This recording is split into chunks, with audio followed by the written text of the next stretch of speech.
Okay. Yeah, understanding ethics in research.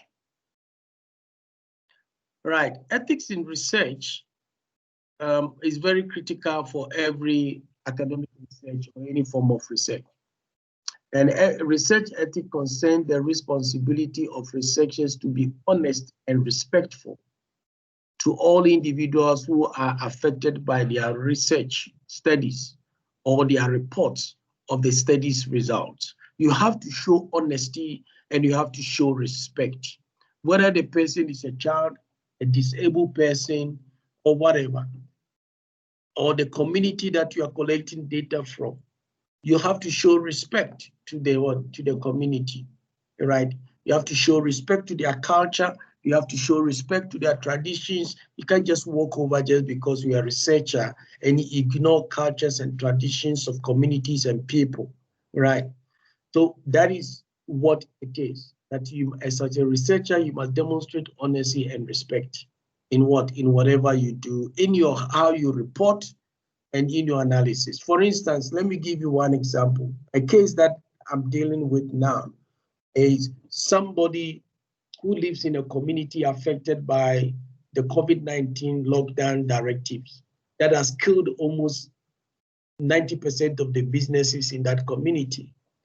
Had to do a research, but he never indicated that the research was sponsored by a group of people or certain organizations in there, who his wife is also a part, and the organization lives in that community. So somehow they are related, but they never disclose a possible conflict of interest, right? Now the lockdown has affected businesses so much so that it's affecting the lifestyle of the people. So when he collected this data, he reported in a manner that insults the minister and the president and the entire government, right?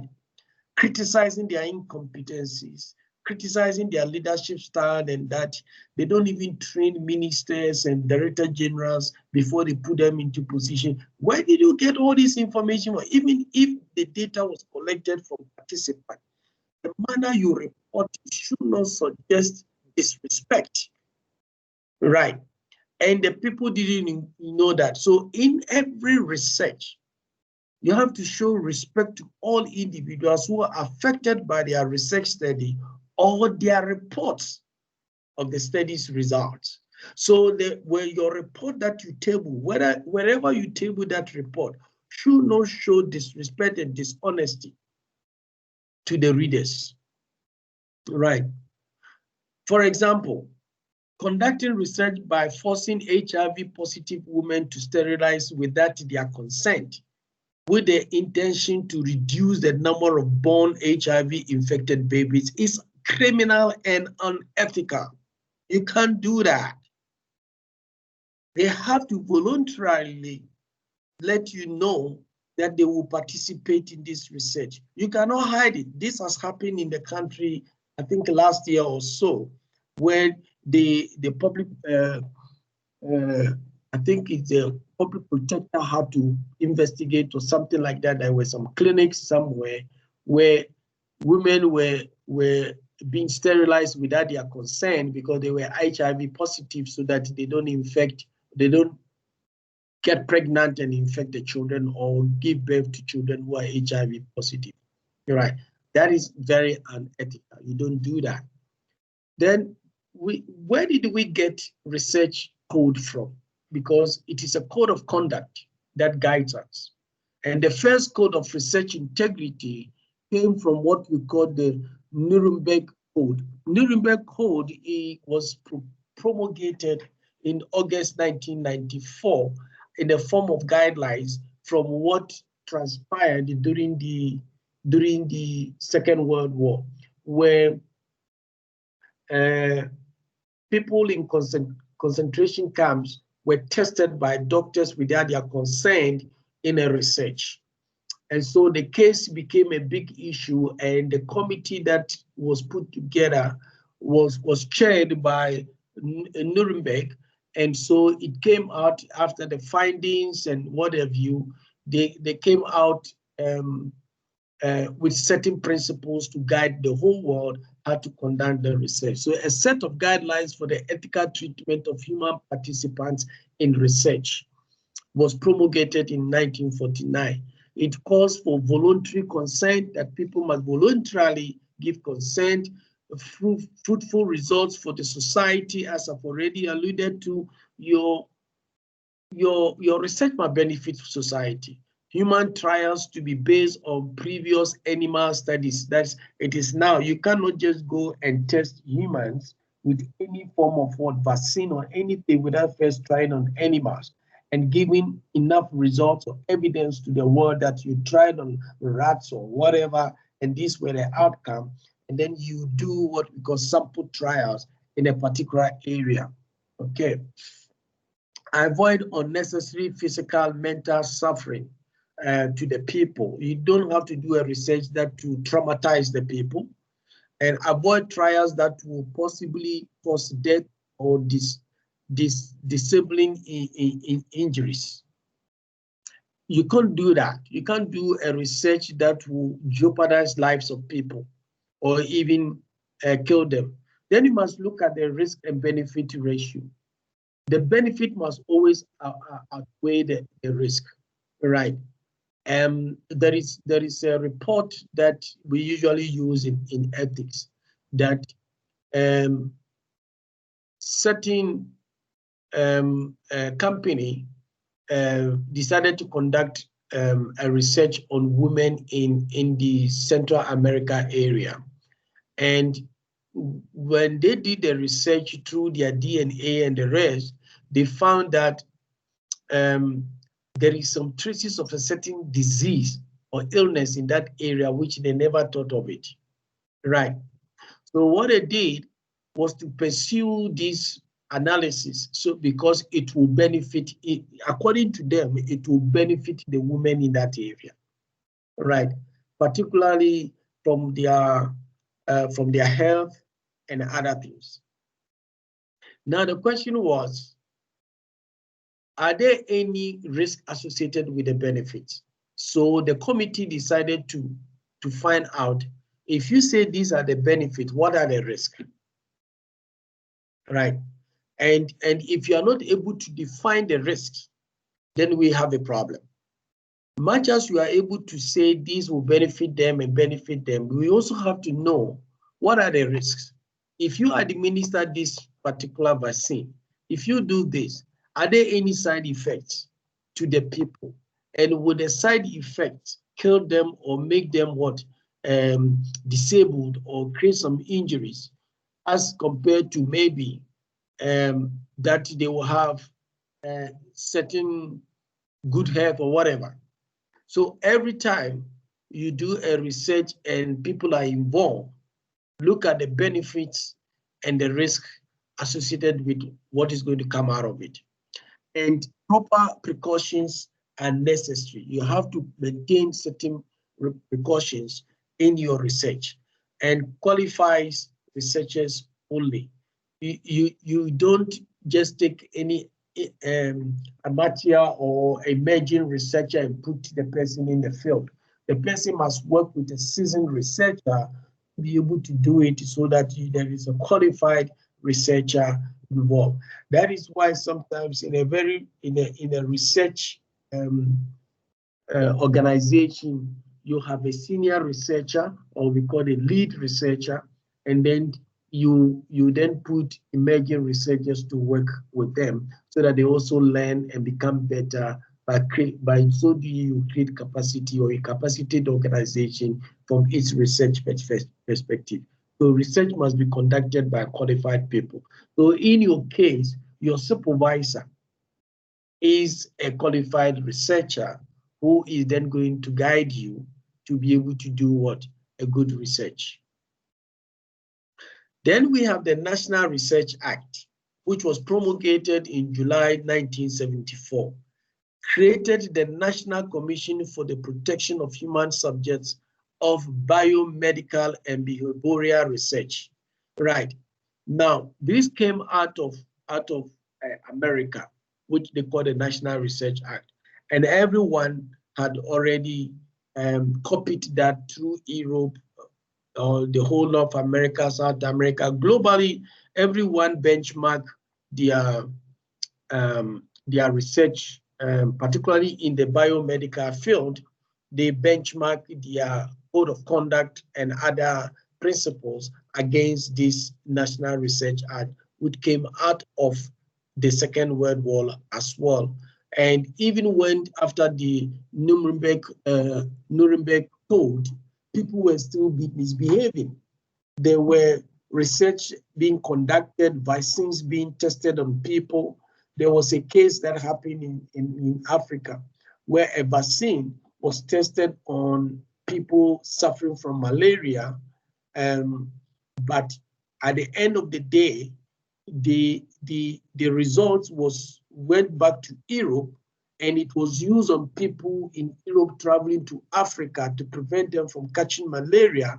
But the people living in Africa were not given that vaccine. And if they have to buy, it was 3 times the price they were getting in Europe, which then led to international body to say this is unethical, this is criminal, this is exploitation. So all these things have to go back into a code of conduct to guide people that you cannot go and test vaccine on people who will not benefit from.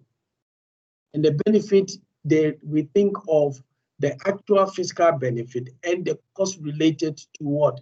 The use of the particular medicine, right?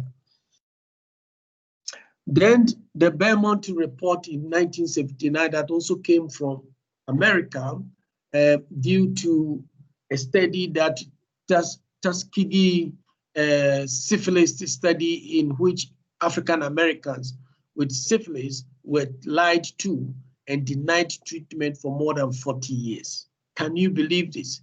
You know, sometimes it becomes very sad that people of that color are always mistreated and looked at inhuman perspective. And this happened for 40 good years. They suffered from syphilis, but they never knew and they never given treatment for it, just to test them and see the effect, the relative effect of having this sickness over what?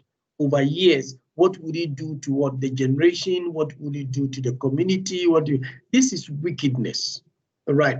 So a commission was formed to investigate this, and then they came out with a report in 1979 that has become a global standard also that we benchmark all our activities against. The effect of Belmont report. There were 3 additional core concepts of ethical research involving human subjects which were introduced, right, in the Belmont report to add it to the Nuremberg Code of Conduct, right? 1, respect for persons.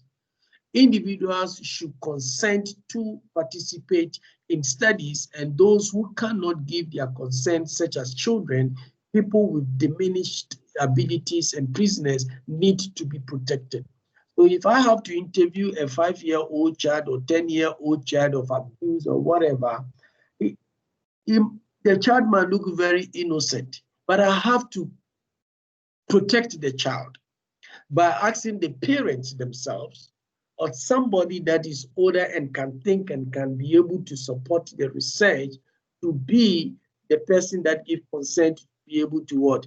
To be able to interview the child, or find a way of making sure that it's fine, the child is not harmed in any way by getting this information from the child, or people living with disability, or people even imprisoned. The fact that they are in prison, they're already vulnerable. So when you are collecting data from prisoners, you have to be a bit careful and show respect for them and collect consent before you interview them. You cannot say they are in prison and therefore you can coerce them to collect information from them. And then secondly, beneficence, which is no harm. You balance the what do you call it, the risk and the benefit. So the researcher have to make sure that there is no harm to the participants, minimizing the risk and maximizing the possible benefit that comes out of research. So this beneficence became part of the code, as well as the respect for persons. And the third one was justice, fairness.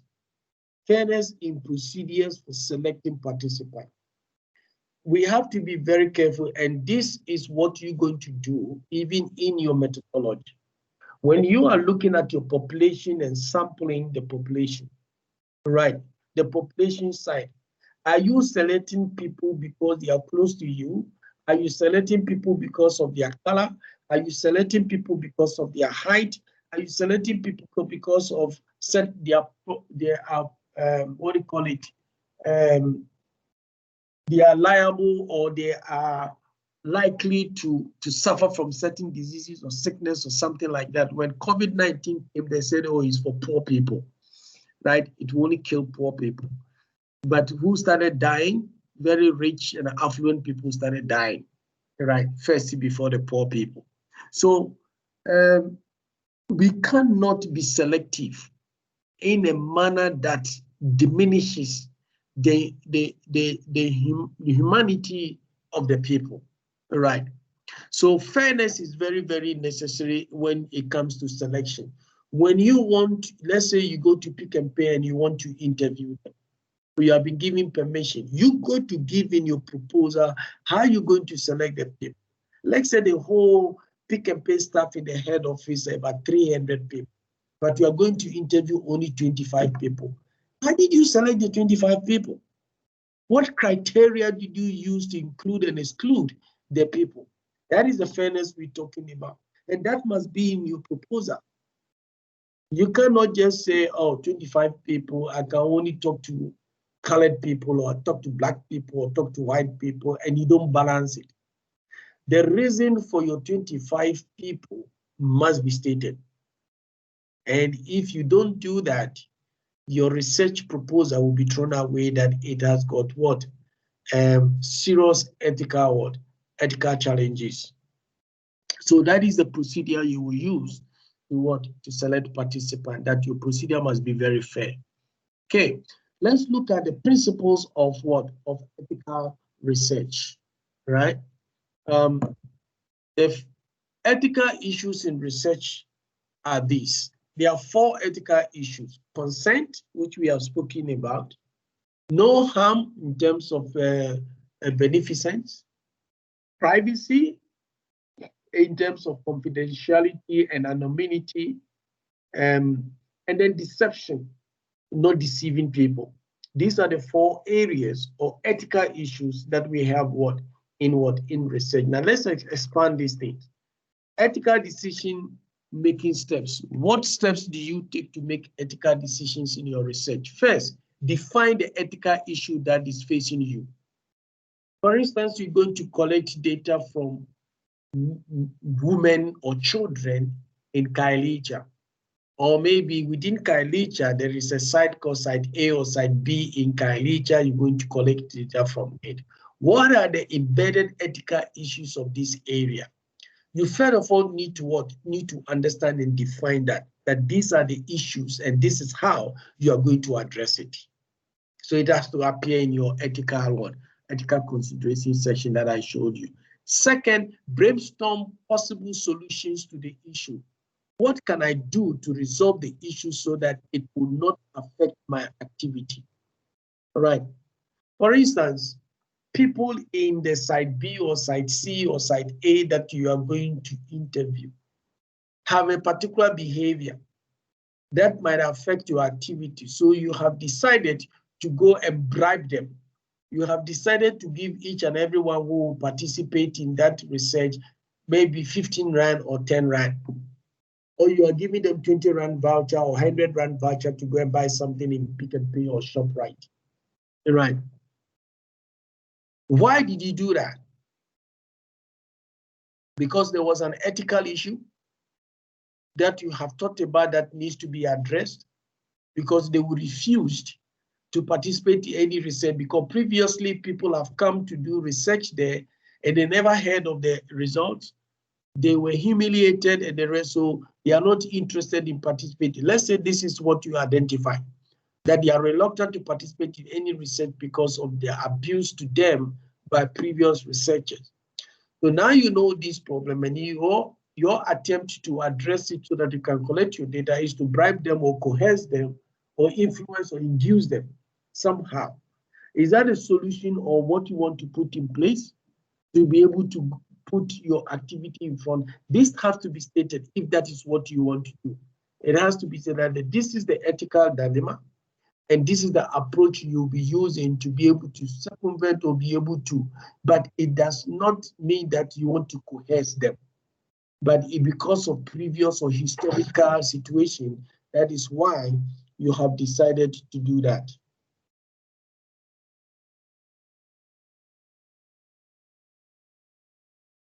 Okay, all right.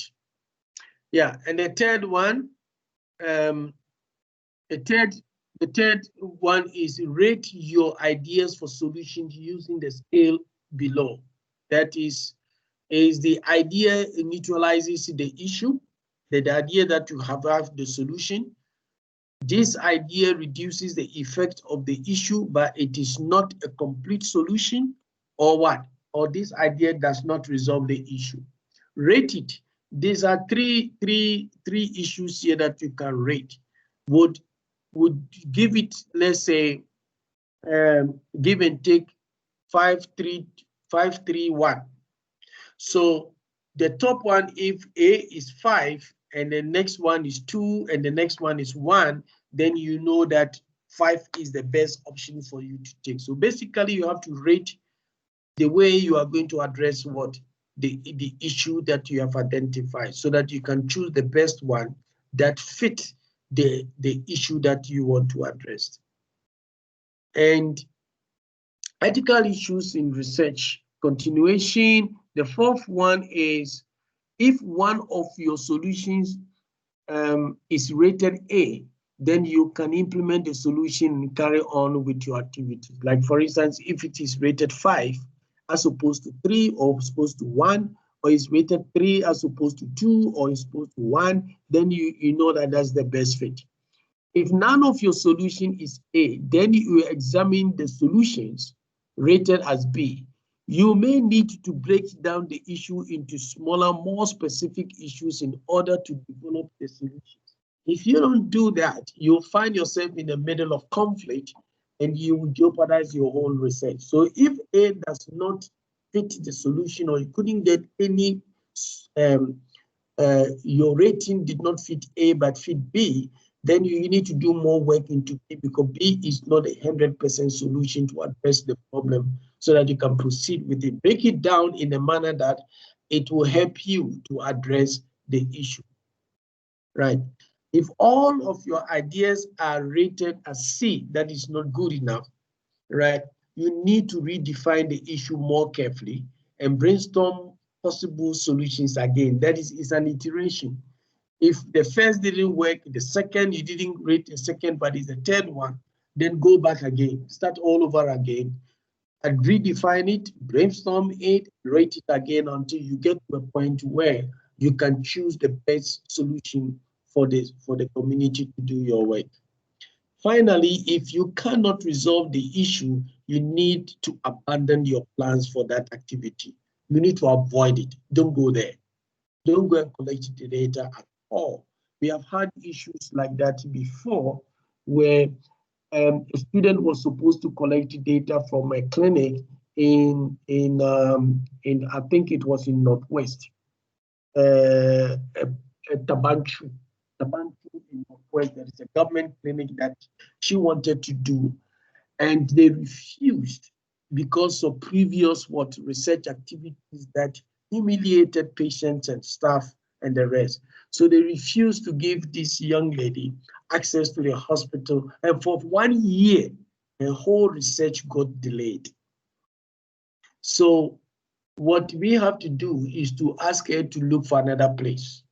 And fortunately for her, she got a clinic in Bloemfontein, where she was able to collect the data to proceed. And she has just submitted her thesis for examination. All right. But imagine you are a full-time student and you have been delayed for 2 years to 2.5 years and not finish your work. How do you survive? If your parents are not there for you, What are you going to do? So sometimes choosing a site for research is very, very necessary. Breaking down some of these research issues or ethical issues so that you can understand it better and proceed with your this is so necessary that you don't get frustrated. We had a similar situation with a student who has just received her result. For 3 years, he has just received a result for examination. We went into Santam to look at the Santam strategy and how it has changed Santam and what processes they use in developing strategy, implementing it, and how it has affected processes and the rest. And they told the lady, today come, tomorrow come, just that, because she refused to define the ethical challenges he was going to confront with. Did not rate it properly, and then just went in and spent a whole year and not getting the ethical permission to be able to do the research. You're right. Non-maleficent is the opposite of beneficent. Recognition of human dignity, for instance, informed consent process. It is a process when researchers tell potential participants about the study and ask if they want to participate. You must always ask any participant if they want to study, they want to participate in the study. Don't just assume that, oh, because they are there, they will do it. Like I said, if you go to a company and the fact that the CFO has given you the permission does not mean that the people in the organization will listen to you, right? So you have to ask them and seek their permission to be interviewed or to be able to answer. Any harm to participants must be avoided. At all costs, you have to avoid any harm to the participants. Harm may occur through risks to emotional well-being, mental or physical health, or social or group cohesion, can affect people. That is how harm is described or harm is defined in ethics. Anything that will cause emotional well-being, risk to emotional well-being, anything that could cause mental or physical health challenges, or even coerce people to participate, can traumatize people, and therefore you have to avoid that. Harm may take a number of forms, including embarrassment, stress, discomfort, pain, or conflict. People may get embarrassed because of the way they are treated to collect information, right? And also caused by using a research method in an intrusive or zealous way that involves mental or social pressure, causing anxiety or stress. You can't go into an interview process. Usually it happens in an interview process where your attitude, the tone you use, okay? The tone you use to ask questions from the participant, it's so dehumanizing that it affects them. But because they are under duress to answer your question because a boss is standing there or the company is forcing everybody to participate, and then you come in with that arrogance and attitude to ask questions, can affect the people emotionally, right?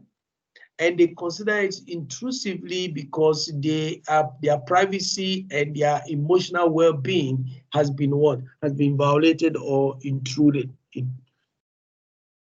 Caused by violating assurances about confidentiality and anonymity or through harassment or discrimination, can also be a harm to the participant. So you got to avoid that. You cannot violate their confidentiality. You know, that's why I said earlier, you might decide to say, don't put your name down. I don't need your name. I don't need your cell phone number. I don't even want to know who you are. All what I want is to answer these questions, and that will be recorded as such. Why? Because you don't want them to feel uncomfortable. You don't want them to feel that they are not being protected, right? And you also don't want them to answer questions like, what is your race and what is your age?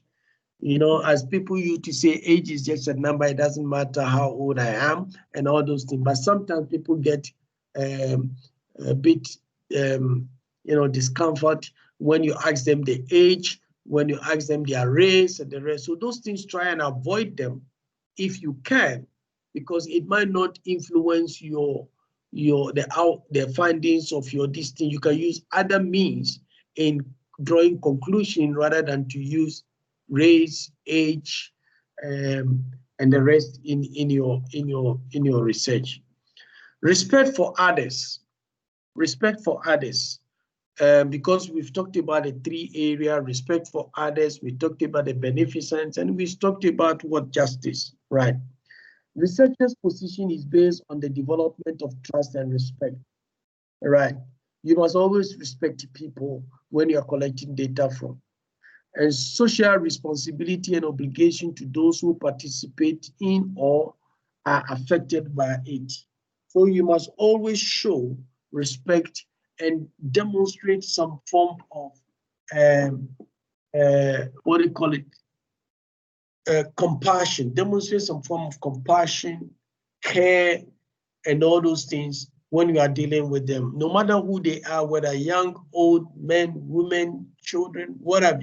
You must always demonstrate that compassion and show that responsibility that you care, right, for them when you are collecting data. What is it? I went to City of Cape Town, the Department of, what is it? Geographical Information, GIS, and Knowledge Management, and so with one of my students who has now completed his master's, he's doing his doctorate now to do knowledge management. And we were able to interview about 15 managers in that department.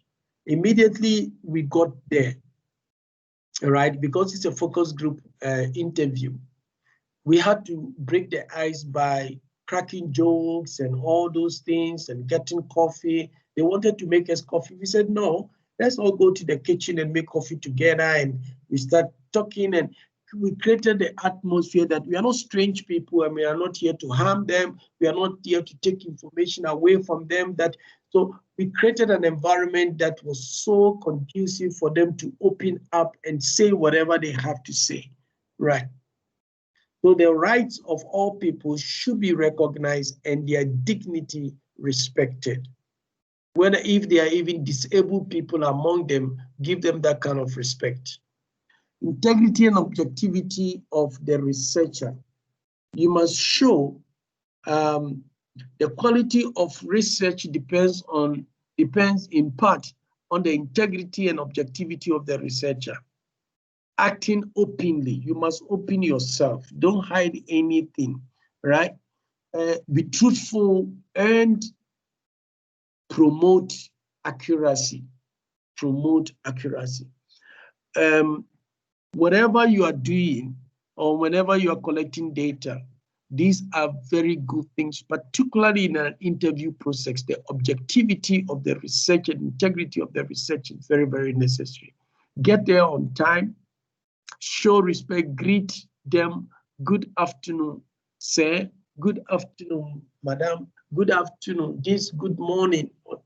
No, something to show that kind of respect and everything that goes with you providing some kind of comfort to the interviewee, and so that you can have whatever you are looking for in terms of your interview.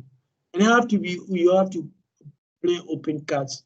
Tell what you are going to use the information for, where you had come from and why you are doing this research and the rest, and how you will feed back the information to them, and all those things. And that whatever you are writing down is also being recorded. And then when it's transcribed, you will bring it back to them to know that whatever you recorded is what they actually said. Avoid deception and dishonesty, misrepresentation of data and findings, and partiality in whatever you are doing. Don't be reckless and particularly making unnecessary commitments or promises. Where appropriate, any conflict of interest or commercial association should be declared. As I've already alluded to, you must declare any conflict of interest. privacy of those taking part is necessary. Privacy is a key principle that links almost all ethical principles: respect for others, the avoidance of harm, the voluntary nature of the participation, informed consent, ensuring confidentiality, and maintaining anonymity, responsibility in the analysis of data, and reporting of findings, and compliance in the management of data. All these will have to be said in your proposal. You have to demonstrate that in your proposal, that this is how you're going to conduct your research. How are you going to ensure privacy of what? Of the individual. How are you going to you yourself? How are you going to show objectivity as a researcher? Must be narrated in your proposal. Voluntariness, right? The right not to participate in a research project is unchallengeable. You have to let people know that they have the right to tell them, get lost. Or they have the right to tell you, I can't continue with what is research. It can't be possible that as you are conducting the research, in the middle of it, the participant will say, look, I'm getting emotional and I don't want to continue with this. You cannot force the person to continue. So at the beginning, you have to make all these things clear that if the person becomes emotional and decides not to continue, he has the right to move away and not continue. The people you are going to conduct the interview must be given that option. That is what we call voluntariness. Those who wish to participate in the study must willingly give their consent, permission to participate in the study. People must not feel coerced or pressured to participate, to withdraw from participation, and possibly to withdraw data if they have provided it. They can ask you, whatever I've given to you, give it back to me, and you cannot say no. You have to give it back to them. Responsibility in the analysis of data and reporting of findings. You have to be responsible in the analysis. I'm giving you one example where I said that we are dealing with the report was insulting the ministers and even the president's office of recklessness, irresponsibility, just because the directives in the COVID-19 level 3 was not properly explained to people. A minister said this, and later on it was withdrawn by another minister. And so that has been used to destroy the government of incompetence and the rest. But everybody makes mistakes. And this mistake did not kill people, but rather to save life. So we cannot be reckless in the analysis of our data and the presentation of our findings. So assurance about privacy, anonymity, and confidentiality must be upheld when analyzing and reporting data. Primary data should not be made up or altered, and results should not be falsified. You know, sometimes people say, oh, this data is in the public domain, like stock listed companies usually upload their financial report or their annual report and the rest, and anybody can take the data. But in ethics, you can use the public data like the ones on the stock exchange or annual report or whatever, but you have to give us a letter or a commitment to say you will not misuse the data or manipulate or alter the data in a way that suits you and diminishes the integrity of the organization or where the source of that particular data. You need that kind of letter to show that commitment that you will never do that. Findings should be reported fully and accurately, irrespective of whether they contradict or expected outcomes. When you collect data and it's not speaking for you, it does not, that means you have to pull yourself out of the research. A researcher must always pull himself or herself out of the research so that when the data does not work for you, you don't become emotional. You have to make sure that the data you have collected is presented in that manner. Analysis of it is presented with objectivity so that even if it contradicts your own beliefs, you let it go. You cannot suppress it because it contradicts with your own beliefs. Source or sources of secondary data should be clearly acknowledged, as I've already indicated to you. The secondary data, you can get it from Statistic SA, you can get it from Department of Labor, you can get it from the Department of Education. Almost every government department produces some form of annual report where you can even go in and pick up data for the last 5-10 years of their annual report and use it or analyze it to make some predictions and what have you. This secondary data needs to be acknowledged. You can't just pick it up and use it without acknowledging the source of it. Confidentiality and anonymity. Research is designed to answer who, what, when, where, how, and why questions.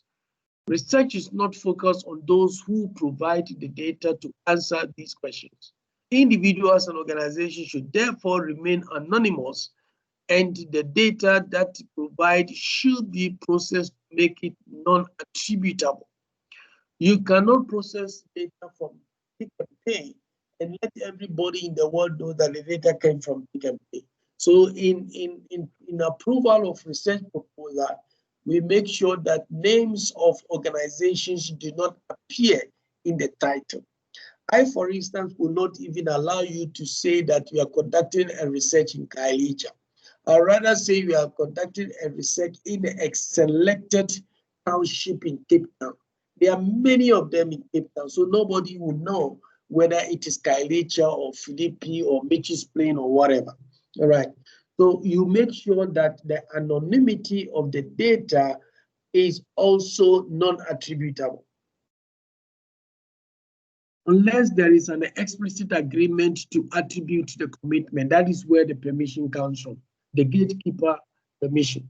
When you, for instance, I go and see the ward councillor in Kailicha, and I ask him to give me permission to interview people or conduct research in that area, I have to ask the question, should I use the name Kailicha or the ward name or something like that? He has every right to tell you, no, don't use it.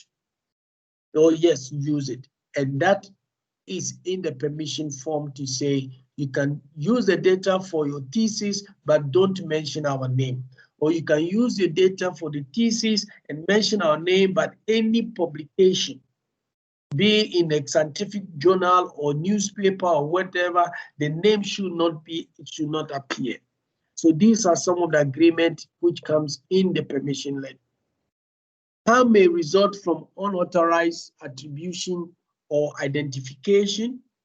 So you can say something which you have not been permitted to say it, and that can create harm to the participant. Reliability of data is also likely to be enhanced where confidentiality and anonymity are assured. So people, you always have to make sure that you get clearance from whoever you are interviewing or collecting data from. To what extent are you going to maintain confidentiality and anonymity? Because then that makes the data more reliable, right? The right to expect assurances about anonymity and confidentiality to be observed strictly. Whatever the person is signed off for you must strictly be adhered to. For instance, in terms of the POPI Act, it is clearly indicated in the protection of personal information, how information must be handled. So when you are collecting data from the people, please bear in mind this law and include it even in your proposal, because that will come back to haunt you or to haunt the university. Compliance in data management and compliance in data management. How are you going to analyze the data and what protects you, as I've already indicated. Collected personal data in research must be processed and managed in line with government legislation or to comply with statutory requirement with such legislation, e.g. SA South Africa Protection of Personal Information Act, OP, Act 2013, or EU General Data Protection Regulation, which you call EU GDPR. All those things must be adhered to. Researchers must consider and comply with the legislation, restrictions, and regulations that relate to the management of research data within the country or countries within which they conduct research. So you can conduct a research in Namibia even though you stay in what? In South Africa. But when you are conducting the research in Namibia, you comply with the Namibian laws, much as you comply with South African law. Because South African law says that if you're South African or based in South Africa and doing any research outside South Africa, these are the things you have to comply with. But then when you go into the country, that country has also got its rules and regulations, and you must incorporate that to guide you in your research. Safety of the researcher is also necessary.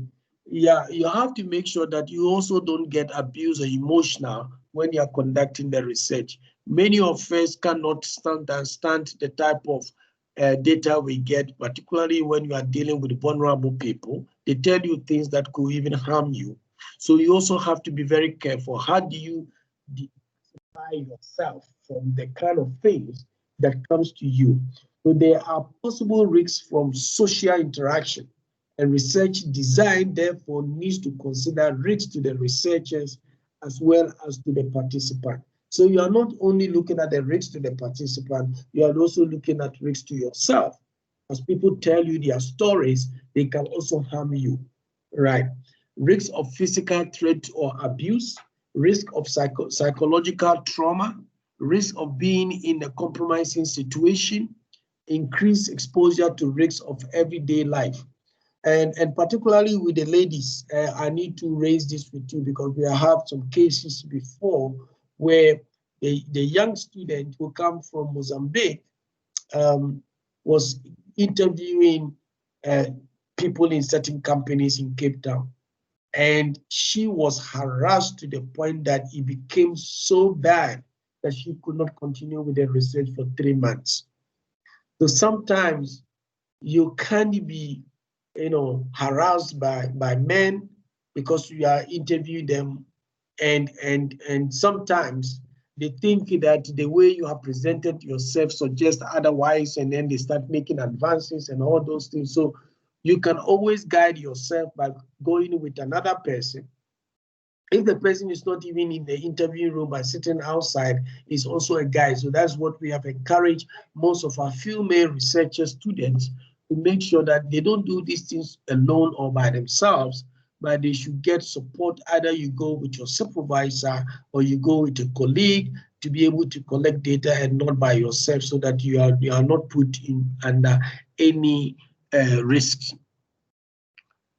Informed consent, as I've already indicated, contain a lot of information. Information is needed in the informed consent to inform the person that you are going to interview about the whole research. Usually it includes the purpose of the research, the study method, the time required to participate in the study, potential risk benefit for participating in the study. Can participant ask questions during participation, or can participant quit participating at any time? All these things will have to be in the informed consent. Comprehension provided information in a way people can understand. You must write this information in a manner that is understandable. Special classes for people. If, for instance, you're going to interview people with disability or people under 18 years, have a special session to brief them. Let their parents be there, or their guardians be there, or their support system be there, so that you can coach, brief them before the whole interview starts. Terminally ill and comatose people will also have to be to be treated in that manner, by bringing people who can speak to them or accommodate in their way of life, so that they can be able to answer questions. Special classes may be needed, may need the permission or the power of attorney of a third person to protect them from possible harm. And then finally, as I alluded to before, voluntary terrorism, participants in the study must willingly give their consent. Permission to participate in the study must not feel coerced or pressured to participate. Right. I think we will stop here and continue next week with the guidelines in ethical research and also the process you follow to get ethical clearance in the university. Are there any questions that you want to raise so that I can? Yeah, are there any questions? No, nothing from my side. Is it well understood in terms of what is required of you in the ethical consideration section of your proposal? Because that is becoming very critical. Yes, any other? There's nothing from your side, okay? Then let us call it a day, and then we'll meet 5:30 next week so that we can discuss the guidelines as well as what do you call it, the processes in the university for getting ethical clearance. Okay. Thank you. Okay. Night. Good night. Bye. Bye.